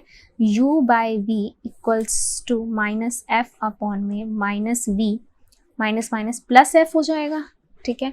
अब इसमें से भी हम नीचे से कॉमन ले सकते हैं, u by V minus F, और यहाँ से माइनस कॉमन लेंगे तो क्या बन जाएगा, f का पॉजिटिव v पॉजिटिव हो जाएगा, माइनस का f हो जाएगा, फिर से माइनस कैंसिल हो जाएगा, ठीक है। अब हम क्या कर सकते हैं, इसको क्रॉस मल्टीप्लाई कर सकते हैं, ठीक। ये हो जाएगा u v minus F is equal to v f, ठीक, ओके। हमें चाहिए क्या, हमें 1/f चाहिए, है ना। तो 1/f चाहिए तो हम क्या करेंगे, u को मैं नीचे ले जाती हूँ, f को मैं इधर ले आती हूँ, ठीक है। तो जब मैं f को नीचे लेके आऊंगी ये हो जाएगा दिस वन, और ये हो जाएगा v/u, ये आ जाएगा, ठीक है। अब f को मैं सेपरेट कर रही हूँ, तो v/f minus f/f is equal to v/u, ये कैंसिल हो गया, 1 आ गया, तो v/f minus 1 equals to v/u, ठीक है। माइनस का 1 इधर आके क्या हो जाएगा, प्लस का 1, ठीक है। अब इसका हम एलसीएम ले लेंगे, बस थोड़ा सा मैथमेटिकल चीजें हैं और अब तो इसके अंदर कुछ है नहीं इतना, ठीक है। ये आ गया। अब हम इसको कैसे बना सकते हैं एक तरीके से, या आप क्या कर सकते हो, इस स्टेप को छोड़ दो, लंबा हो जाएगा, ठीक है। इसके बाद क्या करो, इसी के बाद 1/v, ठीक है, ये जो v है यहाँ पर भी ले आओ, v यहाँ पर भी ले आओ, तो क्या हो जाएगा 1/f इज इक्वल टू, जब 1/v लाएंगे तो v से v कैंसिल, 1/u बचेगा, जब 1/v यहाँ आएगा तो ये हो जाएगा 1/v हो जाएगा। सो इधर से कैसे किया हमने, डिवाइडिंग बाय v, दोनों तरफ v से डिवाइड कर दिया, यहाँ पर भी खत्म, यहाँ भी खत्म, यहाँ हो गया v, तो ये आ गया आपके पास फाइनल मिरर फॉर्मूला। तो क्या किया है हमने, बेसिकली हमने पहले एक रे डायग्राम बनाया, वो अच्छे से बन जाए तो सारा क्वेश्चन इजी हो जाता है। रे डायग्राम बना के हमने देखा u और v किस में आ रहे हैं, उन दो ट्रायंगल्स को सिमिलर करके उसकी रेशो में लिखा। फिर हमने देखा f और v किसके अंदर आ रहे हैं, उन दो ट्रायंगल्स को सिमिलर करके उनको रेशो में लिखा। फिर उनकी इक्वेशंस दोनों को कंपेयर करा, और जो भी हमारे पास लेफ्ट हैंड साइड इक्वल आ रही थी तो राइट हैंड साइड भी हमने इक्वल कर दी। साइन कन्वेंशन यूज करके हमने उसकी वैल्यूज पुट करी। अब जैसे हमने वैल्यूज पुट करी वो हमारा मैथमेटिकल पार्ट शुरू हो गया, उसको सॉल्व करके हमारे पास मिरर फॉर्मूला प्रूव हो गया, ठीक। सो दिस इज वेरी सिंपल, इस तरीके से हम मिरर फॉर्मूला यूज करते हैं। अब बात आ जाती है आपके पास मैग्निफिकेशन की, ठीक है, magnification. Now what is magnification? Magnification का मतलब क्या होता है कि कितनी आपकी इमेज मैग्नीफाइड हुई है, या तो बड़ी हुई है या फिर कम हुई है, ठीक है। तो मैग्निफिकेशन का मतलब होता है आपके पास एक तो h डैश अपॉन में h, ये मतलब होता है इसका, ठीक है, या फिर होता है आपके पास आप लिखते हैं -v/u, ठीक है। ये होता है इमेज हाइट अपॉन में ऑब्जेक्ट हाइट, ये होता है इमेज डिस्टेंस अपॉन में ऑब्जेक्ट डिस्टेंस। क्लियर है ये बात? सो दिस इज मैग्निफिकेशन। अब इसके अंदर बहुत इंटरेस्टिंग बात एक ये है कि अगर मैग्निफिकेशन आपकी 1 आ जाती है, +1 आ जाती है, ठीक है। 1 का मतलब क्या है, कैंसिल होके 1 का मतलब क्या हुआ, एक तो इमेज जो है, इमेज का साइज सेम है, इमेज का डिस्टेंस भी सेम है, और प्लस का मतलब होता है आपका वर्चुअल एंड इरेक्ट। तो प्लस का मतलब होता है कि इमेज का नेचर है वर्चुअल एंड इरेक्ट, और जब मैग्निफिकेशन नेगेटिव आ रही हो तो उसका मतलब होता है रियल एंड इन्वर्टेड। तो इन्वर्टेड का मतलब नेगेटिव में आएगी, ठीक है। तो ये होगी +1। तो अब यहाँ ध्यान से सुनो, जो प्लेन मिरर्स होते हैं, जो घरों में आप मिरर्स यूज करते हो, उनकी मैग्निफिकेशन +1 होती है। प्लस मतलब एक तो वर्चुअल इरेक्ट इमेज बनती है, 1 का मतलब सेम साइज सेम डिस्टेंस बनती है, ठीक है, तो प्लस का मतलब समझ आ गया, नेगेटिव का मतलब समझ में आ गया। अगर मैग्निफिकेशन आपकी ग्रेटर देन 1 होती है तो ग्रेटर देन 1 का मतलब इमेज का जो साइज होगा वो ग्रेटर होगा किसके, ऑब्जेक्ट के साइज से। सेम इसके साथ भी आप ऐसे यूज कर सकते हो, ठीक है। और अगर ये लेस देन 1 होती है तो यानी कि इमेज का जो साइज है वो लेस देन होता है ऑब्जेक्ट के साइज से। अब यहाँ पर एक बच्चे यहाँ कंफ्यूज मत हो जाना कि अगर किसी की मैग्निफिकेशन आपको मान लो -2 दे रखी है, ठीक है। अब इसका मतलब ये नहीं है कि ये 1 से लेस है, no no no no no, इसका मतलब ये नहीं है कि ये 1 से लेस है।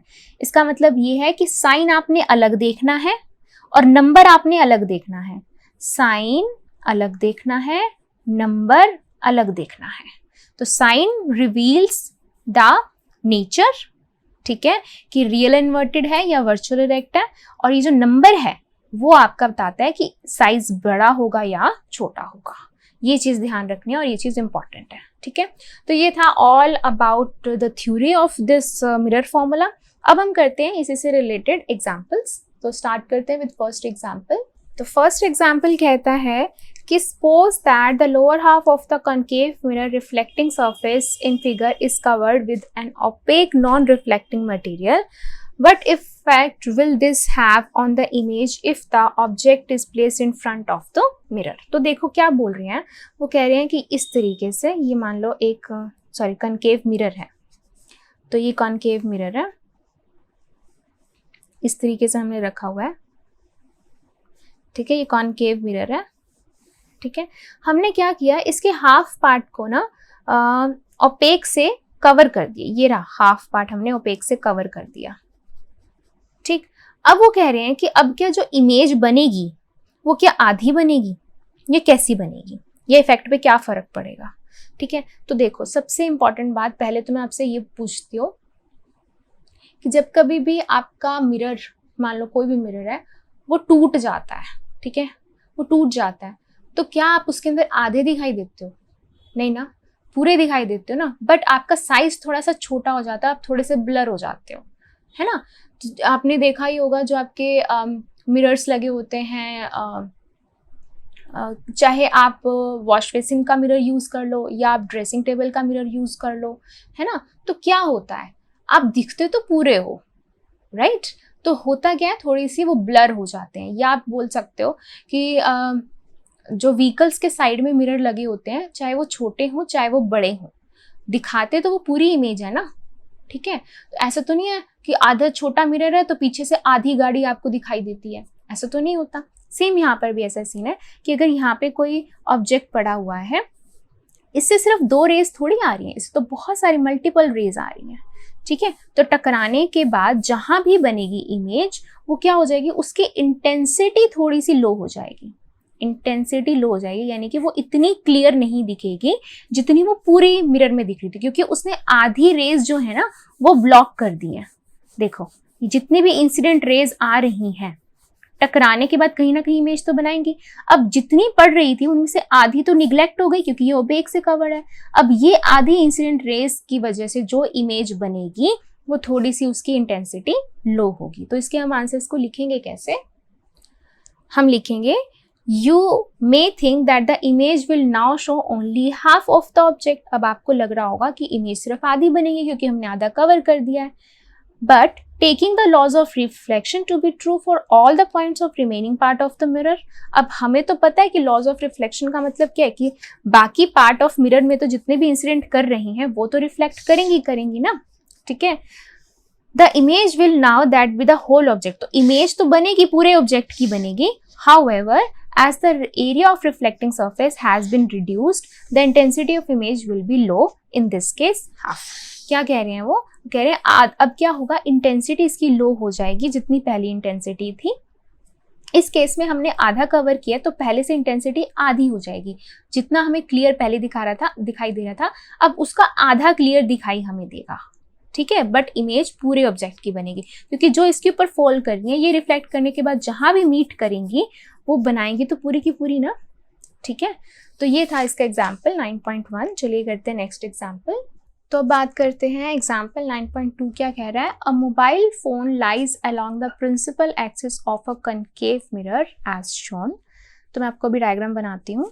Show the suitable diagram, the formation of its image, explain why the magnification is not uniform, will the distortion of the image depends on the location of the phone with respect to the mirror। क्या कह रहे हैं वो, उसको ध्यान से देखो। आपको एक बना रखा है, ये है एक मिरर है, ठीक है, कॉनकेव मिरर है। तो यानी कि यहाँ पर इसका रिफ्लेक्ट, ये पॉलिश्ड सरफेस, ये रिफ्लेक्टिंग सरफेस, ये हो गया, ठीक है। अब मान लो यहाँ पर इसका सेंटर ऑफ कर्वेचर है, यहाँ पर इसकी फोकल लेंथ है, ठीक है, फोकस है। अब यहाँ हमने एक फ़ोन रखा हुआ है, मैं बना देती हूँ इस तरीके से, एक फ़ोन पड़ा हुआ है, ठीक है। अब ये फ़ोन में ना कुछ इस तरीके से ऐसे लगा लो ताकि आपको समझ आए। ये 8 9 7 8 9 हो जाएगा, ठीक है। यहाँ पर 6 5 4 3 2 1 ऐसे, और ये इस तरीके से फ़ोन मान लो पड़ा हुआ है, ठीक है। अब यहाँ फ़ोन इस तरीके से पड़ा हुआ है। अब आपको बतानी है इस फ़ोन की इमेज कहाँ बनेगी और कैसी बनेगी, ठीक है। तो पहले देखो, हमने पढ़ रखा है कि अगर कोई ऑब्जेक्ट एट सी पड़ा होता है, एट सी पड़ा है, तो उसकी इमेज वहीं पर ही बनती है। कैसे बनती है? सबसे पहले तो parallel to focus, parallel to focus हो गया, ठीक। दूसरी बात क्या है? Focus to parallel. तो अब देखो, फोकस टू पैरेलल में क्या इस तरीके से भी निकल सकती है, यहीं से, ठीक है, फोकस टू पैरेलल। तो कहाँ बन रही है? एग्जैक्ट सी पे बन रही है, ठीक है, और बिल्कुल सेम साइज की बन रही है। तो यहाँ पर क्या है? 7 8 9 है, तो यहाँ पर भी वही बन जाएगा 7 8 9, ठीक है। अब देखो, जैसे जैसे वो आगे की तरफ जा रहा है तो कौन सा केस आ रहा है? बिटवीन सी एंड एफ वाला केस आ रहा है ना, बिटवीन सी एंड एफ। तो उसके लिए अगर मैं ये वाला पोर्शन उठाती हूँ, ये वाला पोर्शन उठाती हूँ बिटवीन सी एंड एफ, तो क्या बनेगा? अब यहाँ से हम लेंगे, ठीक है, यहाँ से अगर लिया तो ये तो वही हो गया ये तो हो गया पैरेलल टू फोकस। एक तो लाइन यही हो गई, ठीक है। दूसरी लाइन क्या आएगी? अब यहाँ से फोकस टू पैरेलल। अब ये लाइन आनी चाहिए यहाँ से ऐसे, ठीक है। तो आप यहाँ से भी लाइन ले सकते हो, यहाँ से भी लाइन ले सकते हो, जैसे मर्जी लाइन ले सकते हो, ठीक है। तो देखो, अगर मैं यहाँ से लाइन लेती हूँ, दिस इज फोकस से टकराने के बाद यूं पैरेलल जा रही है, ठीक है। यूं पैरेलल का मतलब क्या है कि ये जो फोन है ये आपको इस तरीके से दिखाई देगा, ये ऐसे ऐसे, और ये हो गई यहाँ पर, ठीक। तो ये 7 8 9, तो ये यहाँ पर था, ये ऐसे बन जाएगा, ये हो जाएगी 6 5 4, ये हो जाएगी 3 2 1। इस तरीके से आपको इमेज दिखाई देगी। क्लियर है ये बात? ठीक है। तो यानी कि अब यहाँ पर ये डिस्टॉर्टेड क्यों है? डिस्टॉर्टेड इसी वजह से है क्योंकि केसेस डिफरेंट आ रहे हैं। एक तो केस ये आ रहा है, यहाँ पर तो एग्जैक्ट सेम आनी चाहिए, जैसे जैसे हम आगे जाते हैं इमेज उसकी बढ़ती जाती है, ठीक है। तो वही केसेस आते हैं कि जैसे जैसे वो सेंटर ऑफ कर्वेचर से फोकस तक जाती हैं तो उसकी इमेज का जो साइज है वो बढ़ता रहता है। तो इमेज का साइज बढ़ता रहेगा तो वो इस तरीके से आपको डिस्टॉर्टेड दिखाई देती है। क्लियर है ये बात?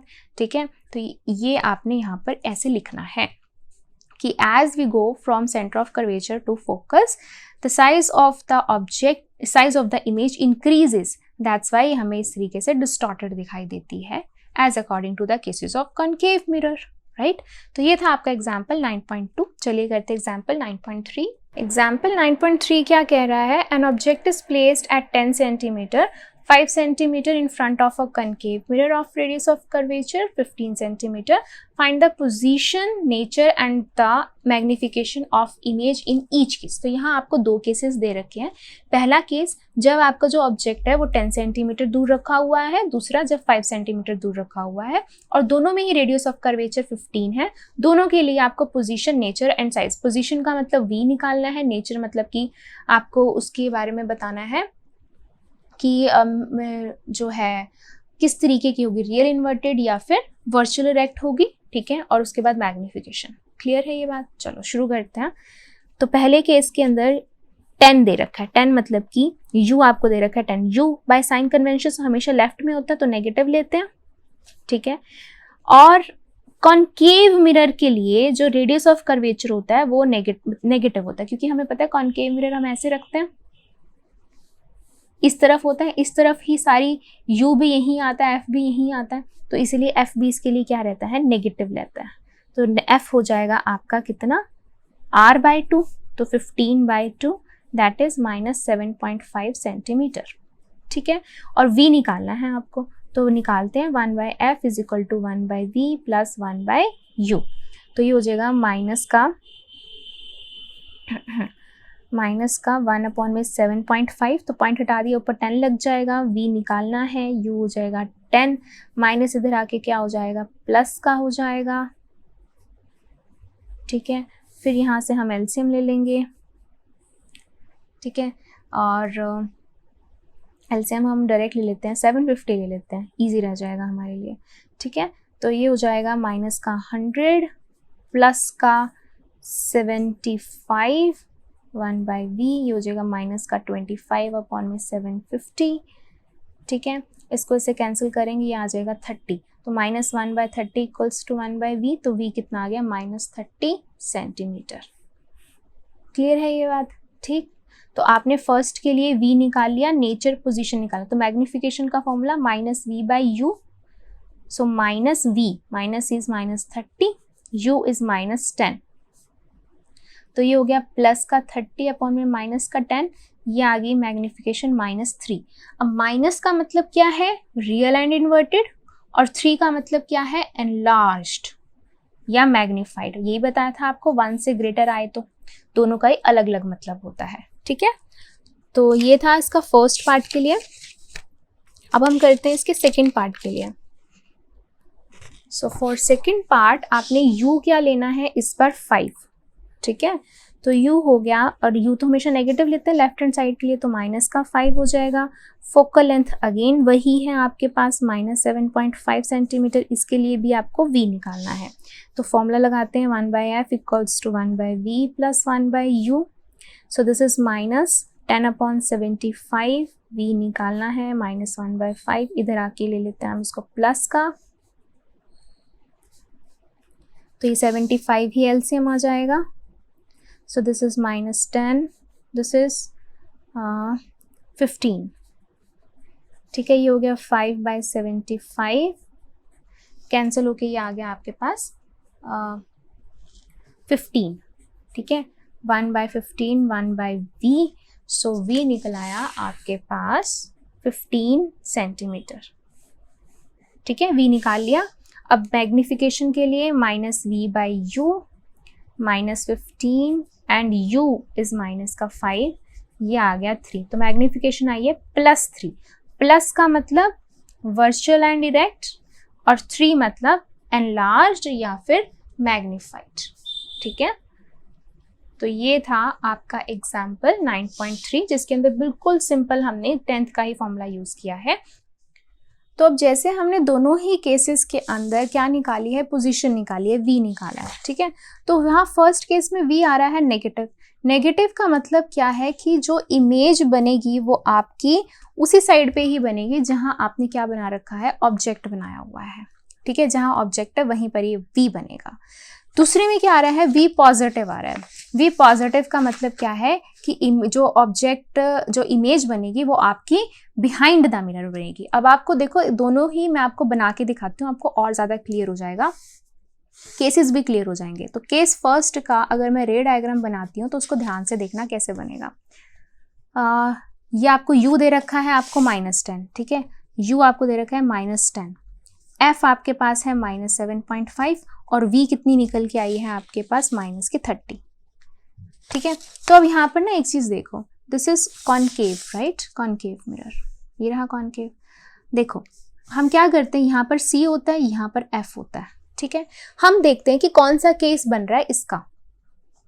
तो यहाँ f है 7.5, तो 7.5 का डबल करेंगे तो आपका c आएगा ना, है ना, वो कितना हो जाएगा 15, और u कितना है 10, यानी कि ये 15 है, ये 7.5 है और ये 10 है। 10 का मतलब ये बिटवीन c एंड f आ रहा है, है ना। ऑब्जेक्ट आपका कहाँ आ रहा है, बिटवीन सी एंड एफ। तो कौन सा केस था, जब बिटवीन सी एंड एफ होता था इमेज कहाँ बनती थी, beyond C, parallel to focus, focus to parallel. तो इमेज कहाँ बनती थी आपकी, बियॉन्ड सी। और ये कितनी बन रही है, -30 सेंटीमीटर। तो इस यहाँ पर ये वी बन रहा है आपका, दिस इज वी। क्लियर हो गई यहाँ से। केस 2 में देख लेते हैं।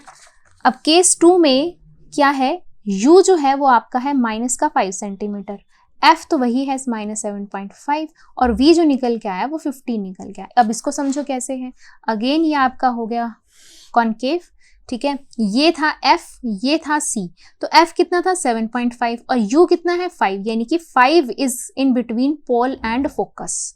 तो लास्ट वाला केस बन गया, है ना। लास्ट वाले केस में क्या था, पैरेलल टू फोकस, और जब इससे निकालते हैं तो ये वर्चुअल जाके बनती है यहाँ पर, ठीक है, यहाँ बनती है लास्ट वाला केस था। तो ये क्या होगी, right hand side, right hand side में कहाँ बन रही है, 15 सेंटीमीटर पॉजिटिव बन रही है, ठीक है। और ये भी क्या होती है, प्लस का मतलब वर्चुअल एंड डायरेक्ट, और एनलार्ज्ड तो ऑब्वियसली ये यहाँ पर ही बन रही है आपकी। पॉजिटिव का मतलब वर्चुअल एंड डायरेक्ट है, बड़ी बन रही है, तो ये लास्ट वाला केस हो गया आपका। तो इस तरीके से रे डायग्राम्स जो होते हैं वो आपके न्यूमेरिकल्स के लिए बहुत हेल्पफुल होते हैं, ठीक है। तो ये था आपका एग्जाम्पल 9.3। चलिए करते हैं एग्जाम्पल 9.4। तो अब करते हैं example 9.4। Suppose while sitting in a parked car you noticed a jogger approaching towards you in the side view mirror of radius 2 meter. If the jogger is running at a speed of 5 meter per second, how fast the image of the jogger appear to move when the jogger is number 1 39 meter, 29 metre, 19 metre and 9 metre away. तो देखो यहाँ पे ना आपके पास 4 cases हैं। मैं आपको एक केस की पूरी कैलकुलेशन करके दिखाऊंगी, बाकी केसेस की कैलकुलेशन आप खुद करेंगे, ठीक है। और केस समझ लो कैसे करना है।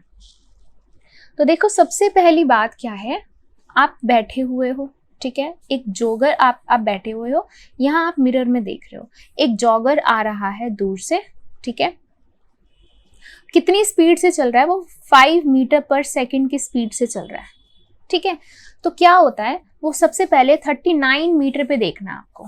39 मीटर जब दूर था, ठीक है, तो उसकी कितनी फास्ट इमेज बदल रही थी, कितनी फास्ट इमेज बदल रही थी। ये एक पार्ट अच्छे से समझ लो, बाकी सब चारों की ऐसी कैलकुलेशन रहेगी, ठीक है। तो कितनी फास्ट इमेज बदल रही थी। तो सबसे पहली बात, जब वो 39 पे था, u क्या था आपका, -39 मीटर हो गया, ठीक है। ओके, वन मोर थिंग, हम यहाँ पे बात कर रहे हैं साइड व्यू मिरर की। अब ये साइड व्यू मिरर कौन से मिरर्स होते हैं, ये होते हैं आपके कॉन्वेक्स मिरर होते हैं, और कॉन्वेक्स के लिए फोकल लेंथ हमेशा पॉजिटिव लेते हैं कॉन्वेक्स मिरर के लिए। ये मैंने आपको रे डायग्राम्स में एक्सप्लेन किया था, ठीक है। कॉन्वेक्स की सारी फोकल लेंथ आपकी राइट हैंड साइड में थी, तो राइट हैंड साइड के लिए हम क्या लेते हैं, पॉजिटिव लेते हैं। तो यहाँ से आप फोकल लेंथ कितनी हो जाएगी, +r/2, रेडियस इज 2 और फोकल लेंथ भी 2, तो ये होगी 1 मीटर, वो भी किसकी होगी, प्लस की हो गई, ठीक है। तो जब वो 39 मीटर पे था तब हम उसका v फाइंड कर लेते हैं कि इमेज कहाँ बन रही थी उसकी, ठीक है। तो करो, मिरर फॉर्मूला लगाओ, 1/f equals to 1/v plus 1/u। This is 1 is equals to 1/v minus 1/39। इधर आके क्या हो जाएगा, प्लस का हो जाएगा, ठीक है। ये हो जाएगा LCM 39 plus 1, this is 40/39 equals to 1/v। तो v कितना हो जाएगा, 39/40 मीटर, ठीक है। इतना हो गया। ये कब हुआ है, जब वो किस पे था, इतनी इमेज पे था, यानी कि आप मान सकते हो इनिशियल डिस्टेंस। तो इनिशियल के लिए इनिशियल हो गया, ये भी इनिशियल हो गया, ठीक है। आफ्टर 1 सेकेंड, आफ्टर 1 सेकेंड क्या हुआ, after 1 second he jogs 5 meter towards the mirror, right, towards the mirror। यहीं पर ही तो जा रहा था वो, 5 मीटर आगे चला गया, तो ये नहीं कि 5 मीटर उसके क्या हो गए, कम हो गए। तो u कितना हो जाएगा, एक तो माइनस ऑलरेडी बाहर है ही, 39 में से और -5 हो जाएंगे, तो ये हो जाएगा माइनस का 34 मीटर हो जाएगा, ठीक है। फोकल लेंथ वही रहेगी 1 मीटर, क्योंकि वो थोड़ी फोकल लेंथ थोड़ी बदलने वाली है। अब हम देखेंगे v कितना बदला है, ठीक है, तो ये हो गया फाइनल डिस्टेंस और अब हम फाइनल v निकाल रहे हैं इसका, तो हो जाएगा 1/f equals to 1/v plus 1/u, तो ये हो गया 1/1 माइनस का 34 यहाँ के 1/ ये हो जाएगा, ठीक है, एलसीएम ले लेंगे 34 प्लस 1 35/34 1/v, सो v कितना आ गया आपके पास 34/35 मीटर और ये क्या है 2, यानी कि फाइनल इमेज, राइट। तो अब यहाँ पर ध्यान से देखो कि जो आपका इनिशियल था वो ये था, 5 मीटर के बाद उसकी जो फाइनल ऑब्जेक्ट डिस्टेंस था वो ये था, ऐसे ही इनिशियल जो इमेज डिस्टेंस था वो ये था और फाइनल 5 मीटर के बाद 1 सेकेंड के बाद तो उसका जो फाइनल इमेज डिस्टेंस था वो ये था। तो अब हमें क्या निकालनी है, उसकी शिफ्ट इन पोजीशन निकालना है, shift in position of image, object को तो पता ही है पोजीशन इन इमेज, तो क्या होगा v1 माइनस v2, पहले इतना था फिर इतना हो गया, तो v1 कितना था 39/40, v2 कितना आया 34/35, कैलकुलेट करके आपके पास आएगा 1/280 मीटर। तो यानी कि इसका मतलब क्या है कि आफ्टर 1 सेकेंड उसकी जो इमेज बन गई वो कितनी बन गई 1/280, या फिर आप बोल सकते हो स्पीड, है ना, स्पीड, तो वो हो जाएगी 1 स्पीड किसकी, speed of change of image, तो कितनी होगी 280 मीटर पर सेकेंड, 1 सेकेंड के बाद इतनी चेंज हुई है ना। तो इस तरीके से आपने किसके लिए निकालना है, सेम 29 के लिए निकालना है, सेम 19 और सेम 9 के लिए निकालना है। जब 29 के लिए करेंगे तो क्या होगा, ये आ जाएगा माइनस का 29, कैलकुलेट कर लेंगे v1 आ जाएगा, फिर 1 सेकेंड के बाद 29 माइनस 5 वो 20 माइनस का 24 उसके लिए कैलकुलेट करेंगे, v2 आ जाएगा, फिर उनमें से हमने चेंज इन पोजीशन निकालना है, सेम विद दिस और सेम विद दिस। तो अगर मेरा फर्स्ट पार्ट में जो स्पीड आई है वो आई है 1/280 मीटर पर सेकेंड, ऐसे ही अगर आप सेकेंड पार्ट का करोगे और v1 माइनस v2 उसका भी निकालोगे तो वो आएगा 1/150 मीटर पर सेकेंड, ऐसे ही सी पार्ट के लिए निकालोगे तो 1/60 मीटर पर सेकेंड आएगा, ये हम शिफ्ट निकाल रहे हैं, चेंज इन शिफ्ट, ठीक है, और ऐसे ही डी पार्ट के लिए निकालोगे तो 1/10 मीटर पर सेकेंड आएगा, इन सब के लिए आएगा। तो अगर मेरे को इसके लिए एक फाइनल स्टेटमेंट देनी हो, क्या कंक्लूजन क्या निकाल रही हूं मैं, तो कंक्लूजन ये निकल रहा है कि u जो है वो हर 1 सेकेंड के बाद 5-5 मीटर का फर्क है ना, u का हर 1 सेकेंड के बाद सिर्फ 5-5 मीटर का फर्क है, लेकिन यहां पर देखो ये सिर्फ 5 मीटर का फर्क नहीं, ये बहुत ज्यादा फर्क है ना। इसका मतलब क्या है कि हमें जो यहाँ इमेज दिखाई दे रही होगी, हमें लग रहा होगा कि वो कैसे मूव कर रही है, फास्टर मूव कर रही है टूवर्ड्स अस, है ना, क्यों, v में डिफरेंस देखो कितना सारा आ रहा है। तो यानी कि अगर कोई भी ऑब्जेक्ट कांस्टेंट स्पीड से मूव कर रहा है, लेकिन अगर हम रियर व्यू मिरर में देखते हैं, कार में देखते हैं या बाइक में हम देखते हैं कि पीछे से कौन सा ऑब्जेक्ट कैसे आ रहा है, तो हमें लगता है कि वो हमारी तरफ फास्ट मूव करते आ रही हैं, जबकि वो खुद जो होते हैं वो किससे मूव कर रहे होते हैं, कांस्टेंट स्पीड से मूव कर रहे होते हैं, ठीक है। तो हम ये लिखेंगे this can be noticed that even vehicle is moving with uniform speed, ठीक है, we see या फिर we observe this as moving closer, faster, ठीक है, while sitting in the vehicle, तो हमें व्हीकल में बैठे हुए ऐसे लगता है कि वो हमारी तरफ फास्टर मूव करते आ रहे हैं। तो ये मैंने जैसे एक की आपको करवाई है, तो आप बाकियों का भी सॉल्व करके कोशिश जरूर करेंगे। तो ये था आपका example 9.4। Thank you, that's all for this video. Next video में हम कवर करेंगे next topic of this chapter. Thank you.